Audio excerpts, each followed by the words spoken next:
Well, Ukraine has used this meeting to accuse Russia of nuclear terrorism. It says that Russian forces attacked the Zaporizhzhia nuclear power plant in the country's southeast overnight, that it led to a large fire at the facility that has since been extinguished. Now, as you said, international monitors insist that the plant is still operating normally, that safety systems are intact, and there has not been any impact on radiation levels, that they remain stable. But this has caused international alarm. This is Europe's largest nuclear power plant. There are grave fears for the consequences, not only for Ukraine, but for Europe more broadly, if safety at this facility or indeed any other facility in Ukraine is compromised. The UN Security Council held this urgent meeting in New York to discuss the situation. The Russian representative to the UN blamed the fire on what he described as Ukrainian saboteurs. That is something that the Ukrainian ambassador immediately dismissed as lies. We've also heard condemnation of Russia's actions from a number of other countries, including the United States. By the grace of God, the world narrowly averted a nuclear catastrophe last night.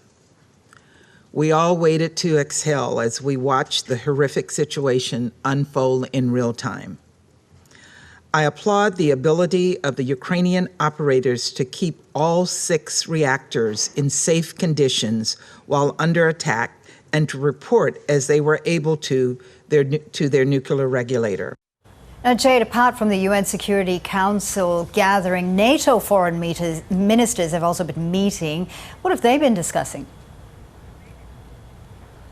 Well, this meeting in Brussels comes as NATO continues to build up its defences. Thousands of troops have been sent to its eastern flank. NATO is deploying elements of its response force for the first time and vowing that it will defend every inch of NATO territory in the event that there is any sort of spillover from the conflict in Ukraine. What NATO will not be doing, though, is helping to enforce a no-fly zone over Ukraine. This is something that the Ukrainian government has asked Western nations for support with to prevent Russian aircraft from entering its airspace. But NATO's Secretary General says that that would bring the alliance into direct conflict with Russia, something that it's not prepared to do.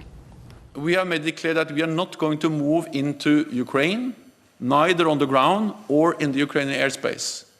And of course, the only way to implement a no-fly zone is to send NATO planes, fighter planes, into Ukrainian airspace and then impose that no-fly zone by shooting down Russian planes.